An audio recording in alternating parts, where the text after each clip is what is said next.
All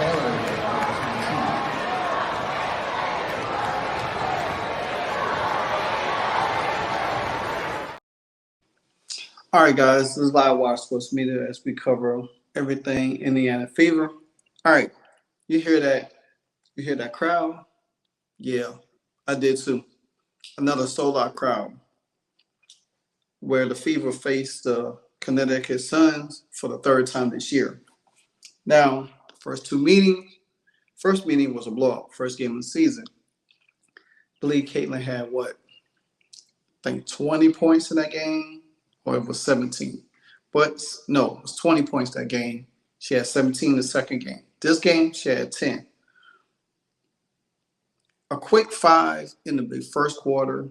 Things seemed like it was going pretty smoothly. She was getting a little flow. And then all of a sudden, the wheels starting to fall off, as usual. The team seemed like it didn't have any effort.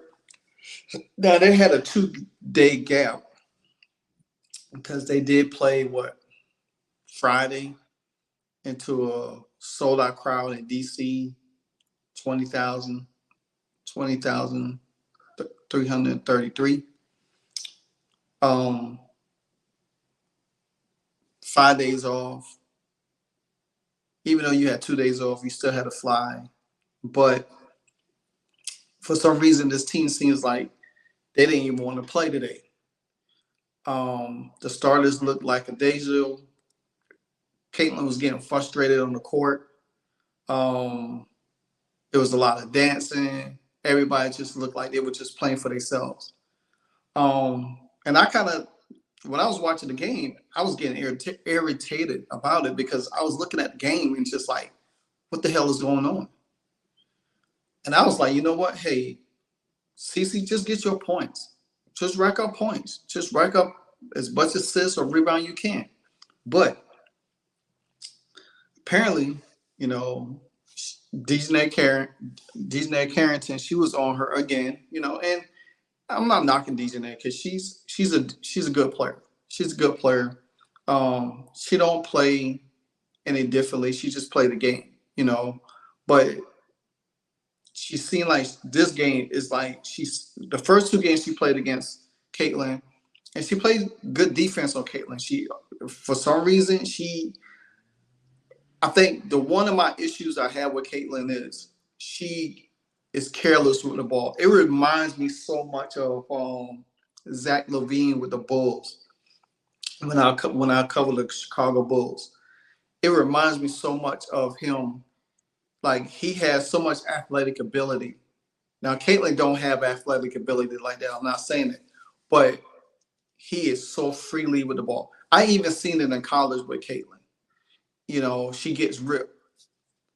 Saying, I think she wants to be so much of a perfection.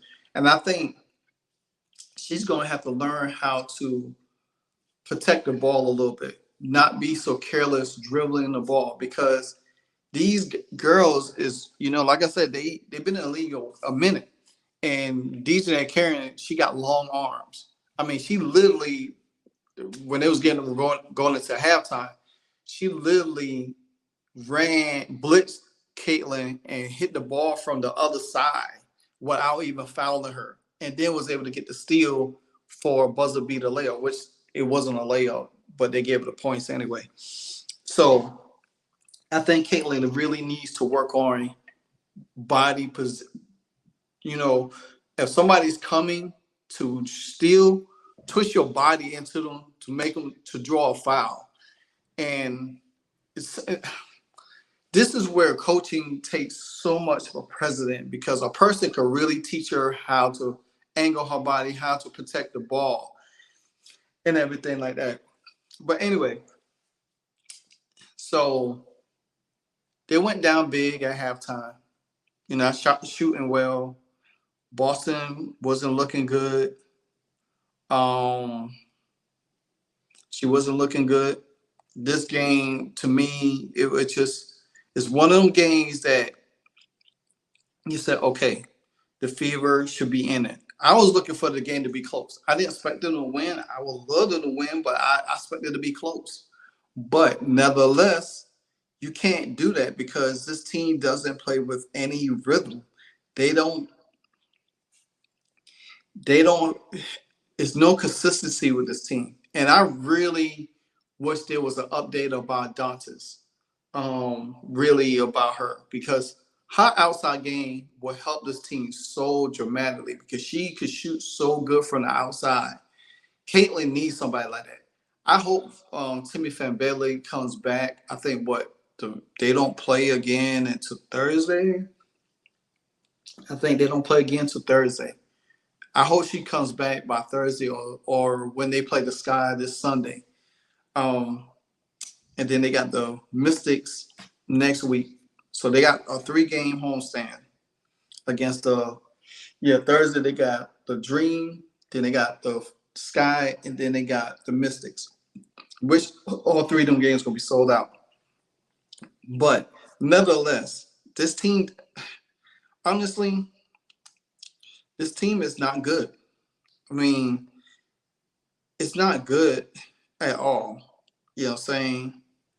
DJ and Eric Karen, DJ and Eric Karen, she marked Caitlin after Caitlin got, she fouled Caitlin. You could clearly see she fouled Caitlin, and then she tried to say Caitlin flopped. Then she mimicking, and then she got booed in her own stadium.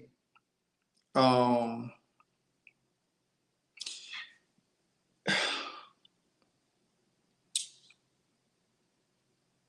think, to me, I really don't think Christie Sides has the best interest of Caitlin Clark.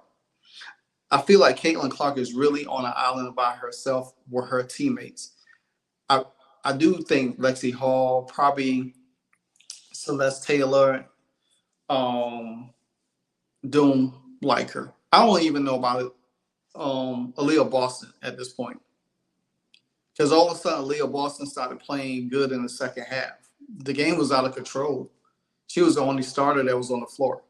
They said Wheeler, they said Caitlin, they said with 3 minutes to go into the second half, you said Kelsey Mitchell, you said Erica Wheeler, and you said Caitlin Clark. The one piece that you shouldn't have said was Caitlin Clark. I could have seen if you set her after the third quarter. Allow her to continue to develop and get rhythm with her teammates. Her playing with Celeste Taylor would have been perfect. Would have been perfect. Would have been perfect for Lexi Hall. But the one thing I see was that the one thing I seen from this team was they don't play defense. They defense is bad. Really, really bad. I mean, Caitlin, she has to distribute the ball, play defense, and try to score. You look at the game, Wheeler, Mitchell, hell, even Smith, she only had 2 points in this game. It just, to me, it's sad to watch this because it's like everybody's coming after Caitlin Clark. Everybody's going to give the Fever their best. Everybody wants to embarrass Caitlin. And it just seems to me that her teammates really don't have her best interests. This team needs an overhaul. To be honest with you, they need to get rid of all of them. Kelsey Mitchell don't pass the ball. She doesn't have more than 5 assists in her career. She had 1 assist tonight. Caitlin had 2 assists. She was 40% behind the 3-point line. She only had 10 points, 2 rebounds. You know what I'm saying?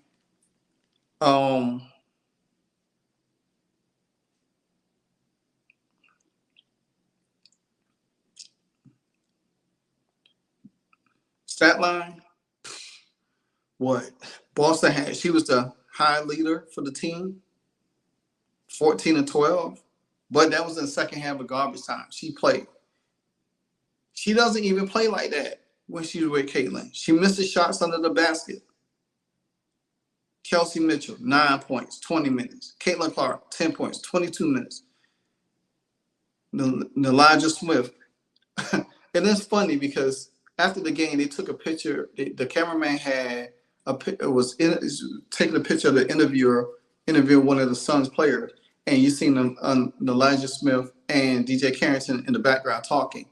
Come to find out, they used to date. Go figure on that. Christy Wallace had 5 points. She had a 3 and a 2. Katie Sandwich, 6 points. 2 for 2 for 3-point line. Wheeler, 9 points. 4 assists. Christy Wallace doesn't even have any assists, but 1. Lexi Hall had 10 points. Same amount of points Caitlin had. She had 4 rebounds. She played aggressive. You know what I'm saying? I know, shout out to the Ben Daniels podcast. He's not really high on Lexi Hall, but I think Lexi Hall is a great defender. She helps. When she's in the game, she does get the ball back to Caitlin. I would love to see her start, but Christie Sides is not going to bench Kelsey Mitchell.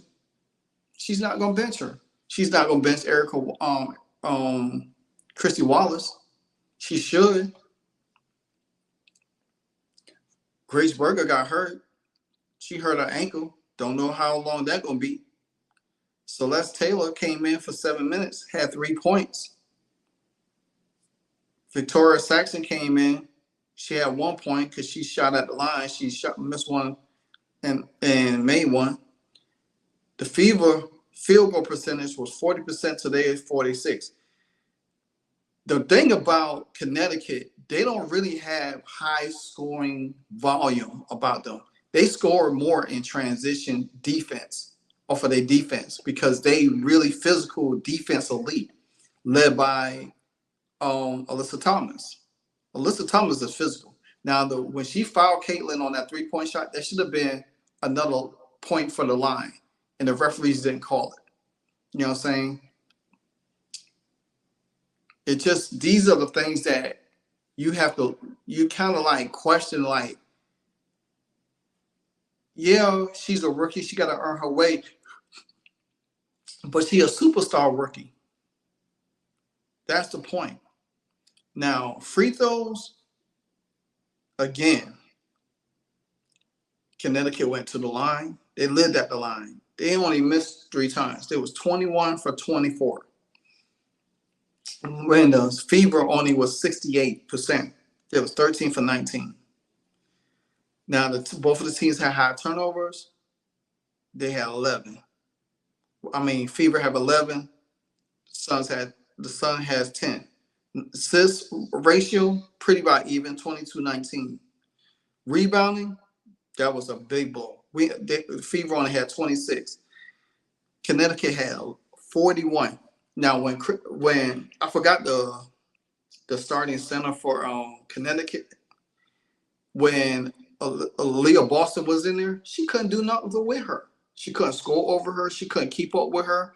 If you look at the game, how it started off, you had people all out of position, running all over, leaving 3-point shooters open. And they knocking it down. It was 47% from the 3-point field goal percentage, where the Fever was 38%. The Suns was 8 for 17. We was 9 for 24. That's too many attempts. You know what I'm saying? The Suns had 9. The Suns had 9 steals to our 5. 18. Then we had 18 to their 19 personal fouls. And just to look at how this is, Caitlin had a -30. Like she got in foul trouble early. That kind of like slowed her momentum. So she had to sit on the bench because she already was up to 4 fouls. She was at 3 fouls in early. She only had 3 turnovers, which that could have been more because as she was in the game, because teammates can't finish under the damn basket. They can't make shots. She had 1 steal. She was 2 for 2 for the free throw line, 2 for 5 for 3 points, 3 for 8 for the field goal. But I want y'all to listen to what Christie Sides had to say, because this is telling about this team. Christie Sides doesn't care about this team. She throws this team under the bus. Chrissy, what did you think was the biggest problem on the defensive end? I'm going to start with, you can't at this level coach effort. I felt like we were just trying to ask them to keep playing hard, play hard. You can't start there. You can't play at this league if that's what, if you have to coach effort. It's just too hard. Okay. What was the reasoning behind benching the starters midway through the third quarter? We were down 28, and I wanted to put a group in there that would get out and play some defense. I'm really proud of that group that went out there and cut the lead. They played hard. We've got Atlanta coming up. We've got Chicago coming up. You hear what she said. She had to put a group in there that will play defense. Who the hell do you really have on this team that really play defense? This team is not consistent to play defense. They're not consistent at all. You throw your players on. To me, I think she's been lost this locker room since the beginning of the season. I think at the end of the day, the players just going to do whatever they want to do. They don't respect Caitlin. You know what I'm saying? They act like they like Caitlin, but you could tell these players is just there for the ride, the notoriety, just, what Caitlin brings to the game. Caitlin needs some people around her. Hell, she didn't even have this problem when she was at Iowa. Maybe early on, but it got worked out because you had a coach that utilized her skill set.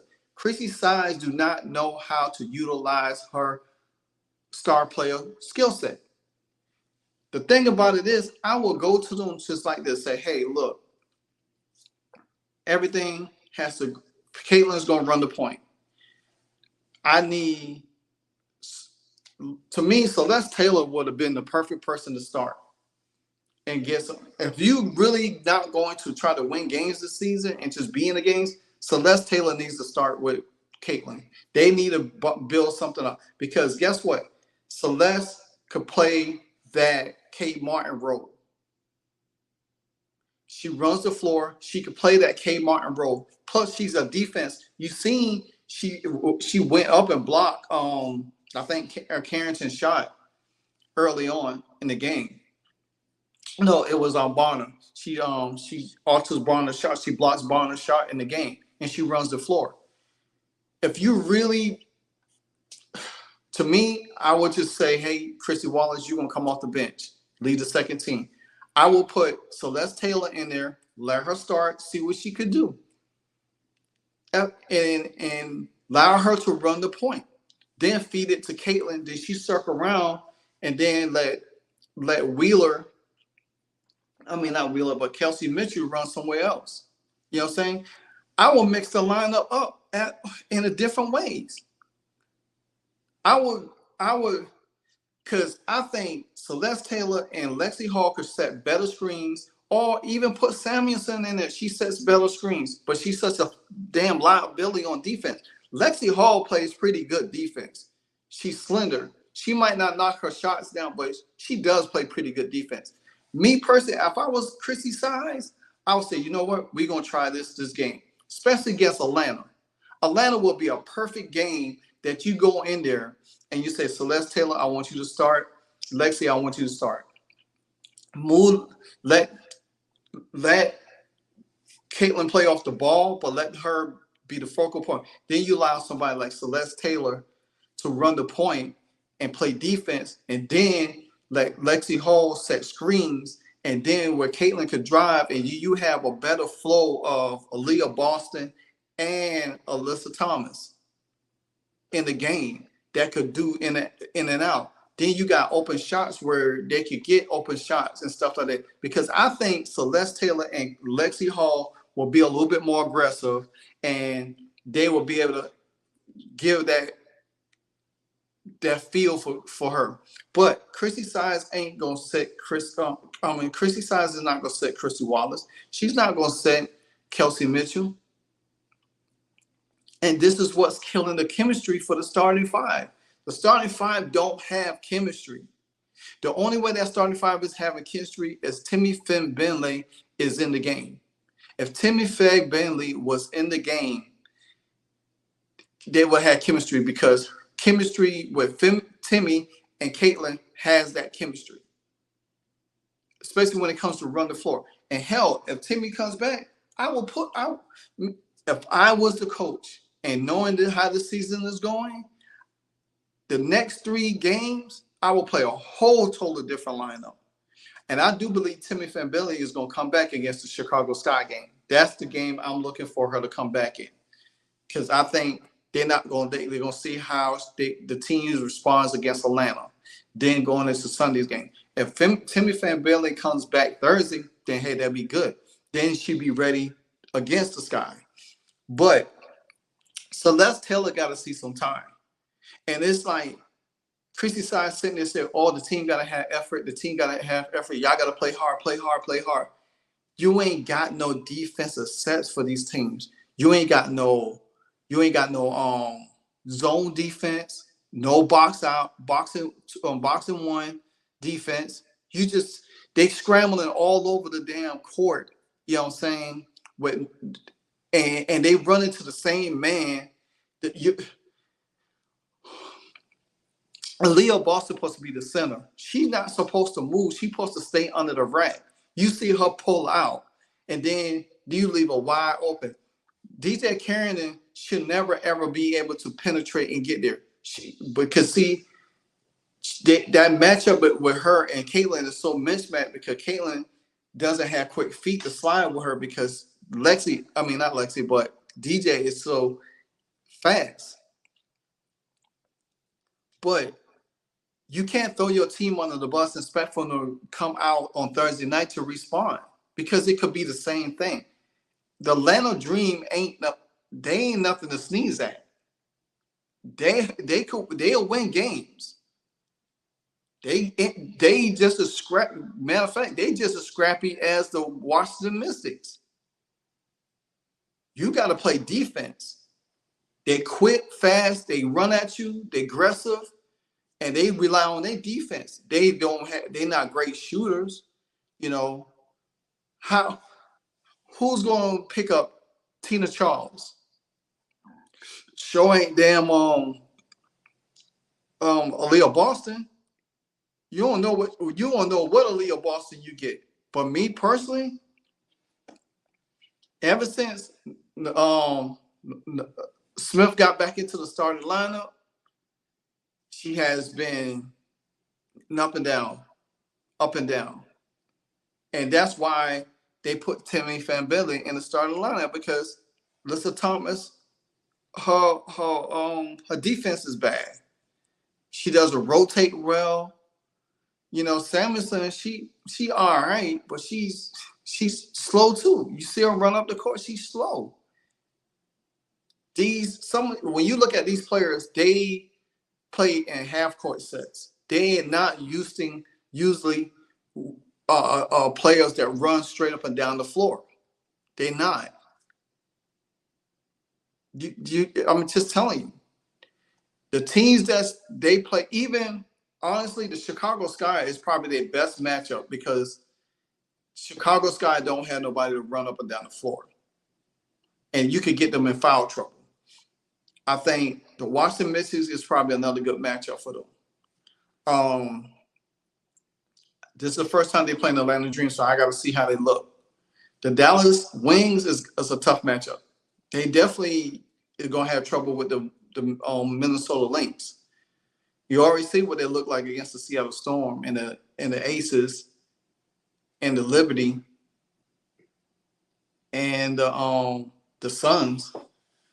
So I'm just saying, Christie Sides, she either need to look for somebody in free agency or the waiver wire, add them to the team, add some athletic ability. Some people could run. Caitlin wants to run. She's not a half-court person. You don't have nobody on this team that could really run with her. And you got somebody that could run with her, but you don't put them on the team. It don't make sense. It doesn't add up at all. Because Kelsey Mitchell, you could clearly know that Kelsey Mitchell do not like Caitlin Clark. You know that she doesn't. They want to make sure Caitlin doesn't get off. Caitlin had a 30-piece a game ago. Why she couldn't get 20 points tonight? Why y'all not setting the same screens y'all set for her in the last game? When y'all set screens, y'all half though, y'all put y'all body in the way. And the defender is able to run around.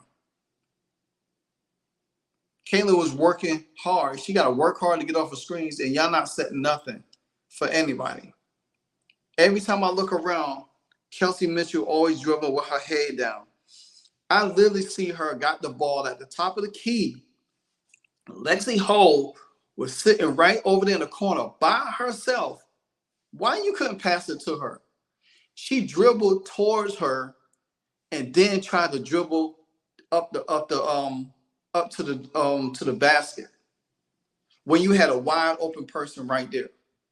And then her comments 2 days ago is telling, saying that she said that she's not going to change for nobody. She's going to be who she are. Right then and there, if I was a coach and I heard that, I would pull her over to the side and say, look, this is a team basketball, and your game has to manifest and change. If you ain't willing to change your game to help the team, then you can't be a part of this team. It's as simple as that. Just simple as that. Now, I don't know if the Fever play when they play big teams, because they beat Chicago, then they lost to New York, then they turn around and beat Washington. Now they lost to the Connecticut Suns. You gonna tell me they're able to beat Atlanta Thursday and then turn around and beat the Sky on Sunday and then turn around and beat the Misses? These 3 games that is potentially winnable games. 3 games that's potential winnable games. You can easily got yourself to what? They won 3 games, 6 games.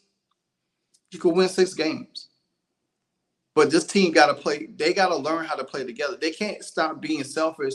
And Christie Sides got to learn how to trust Caitlin's ability. You're not trusting your player ability to do anything. You allow her to continue to be frustrated, upset, and say, hey, let's get some sets for her.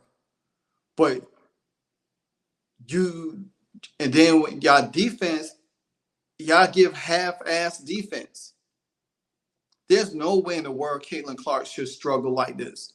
She should be able to struggle a little bit as a rookie, but just to be looking bad, and then when she have a good game, she's not even able to follow that good game up with another good game or a decent game, because the coach doesn't she doesn't continue to do the same things that she did the last game. And even if you're going to bring in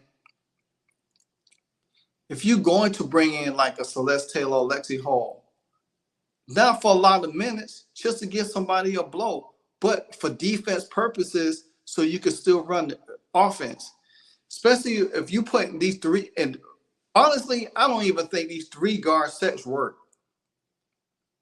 You got 3 guards on the floor to start the game. You need a forward in the game.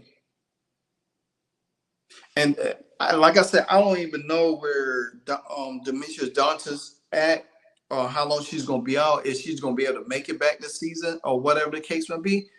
But that's another body on the court that this team could really benefit from. But if she doesn't come back, I hope she come back on the roster next year. But this team, for Caitlin Clark to be successful going into her second year or for the second half of the season, Christie Sides is going to have to learn how to put this team around her. I'm gonna show you something about Christie Sides.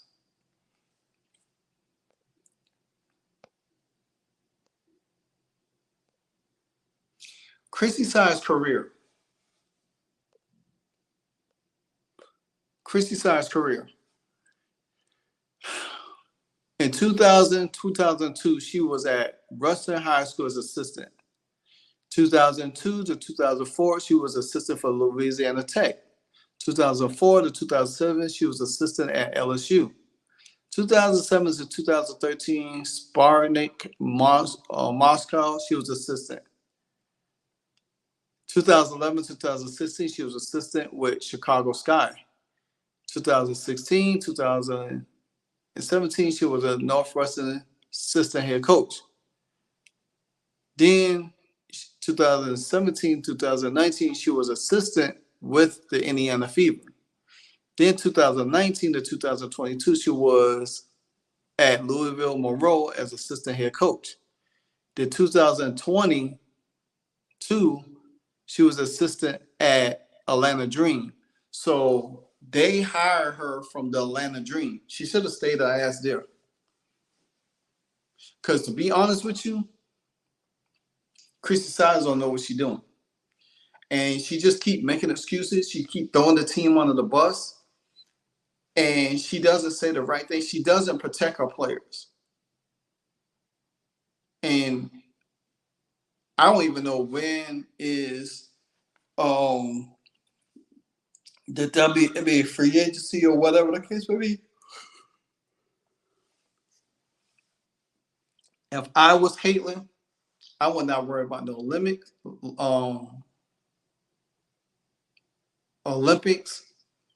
I would take every opportunity to work on my craft, things that I feel I could work on. Because the thing about it is that she's not going to get the time that she needs to work on her craft. It's evident. It's really evident that you can see this. The reporters did call up with Caitlin after the game to talk to her because she wasn't at the podium because Lexi Hall and Aaliyah Boston was there. Coach and Coach team was talking about just not being pleased with the effort, I guess, all around from the team. What was your message to you all in terms of that? Yeah, I think it's just like we can't coach effort. This is a team you can't come out and be lackadaisical against. Like they're just that good. They're going to punch you in the mouth, and I don't think we had it from the jump. And obviously that's a little disappointing. But that's something they can't coach. Effort is not something they can coach. They can coach X and O's, but they can't coach that. And I thought we just could have played with a lot better energy. I thought we let little things on the offensive end frustrate us, and we didn't play good defense. It seemed like everything they got was easy. Nothing was challenged, uncontested threes. We were giving up and ones. We put them at the free throw line, and that was the key to the game. Like, you can't foul this team. They lead the league in free throws attempted, I'm pretty sure.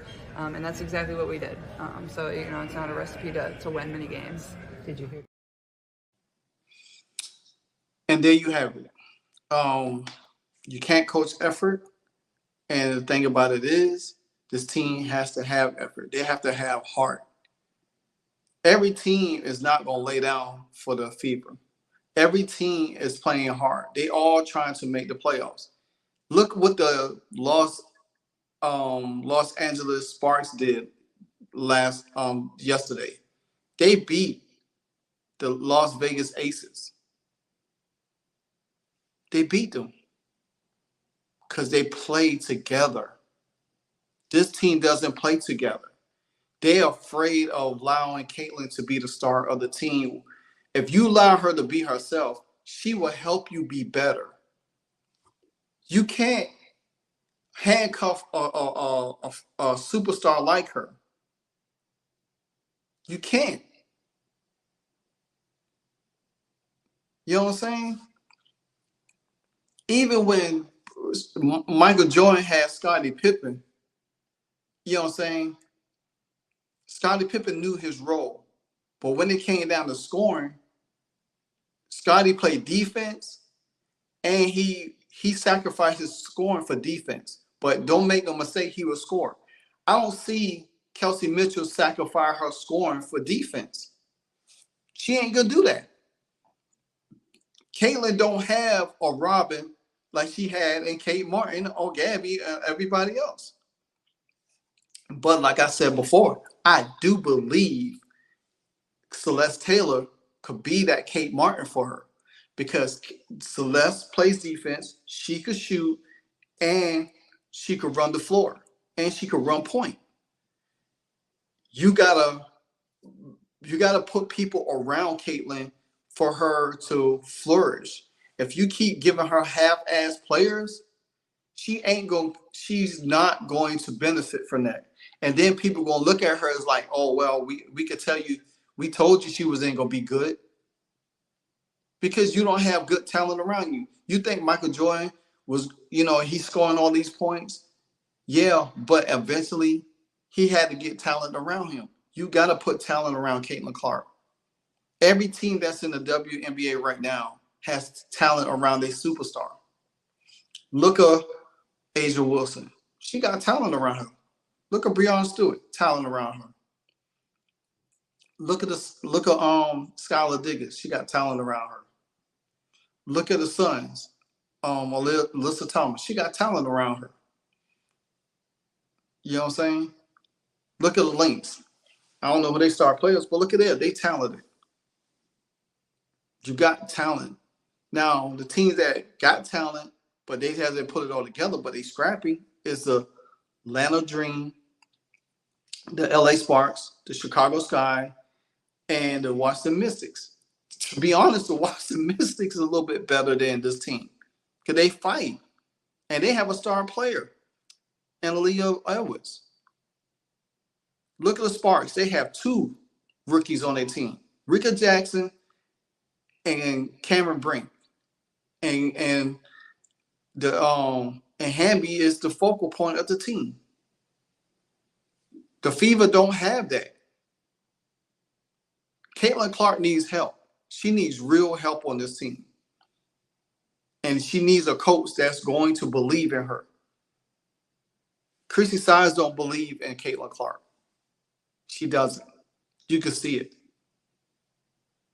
And then you leaked out a text that she sent you that should have been confidential, but you told the media, like, oh, she's like, Coach, they woke up a monster.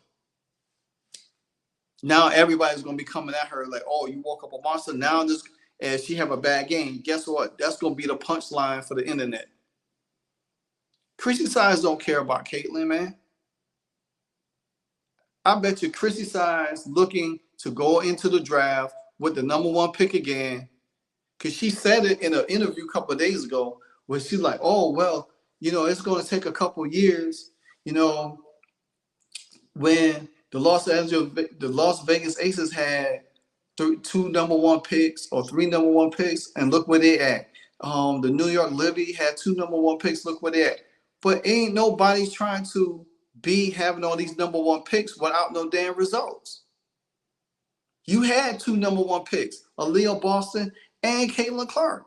You should have went into this draft building around their ability to what they do best. You just threw a damn bunch of people on the team, expect them to say, you know what? Hey, we're going to do this. Can't do that, man. Anyway, that's my wrap up of this game, man. It's sad that the Fever got blitzed out in a sold out crowd again. But what can you expect? You have an incompetent coach. I went through this a year ago with my Washington Commanders team with Ron Rivera. Scratched my head out. Same thing I'm going through this last season with the Chicago Bulls with Billy Donovan. I don't know, man. Either the damn Fever management scared to fire Chrissy Sides. Well, I hope she get fired after this damn Olympics. I hope there be a change or all-star break. So I'm going to do some research and see when all this shit take place. But until then, man, take care. Be easy. Fever rising. Let's go.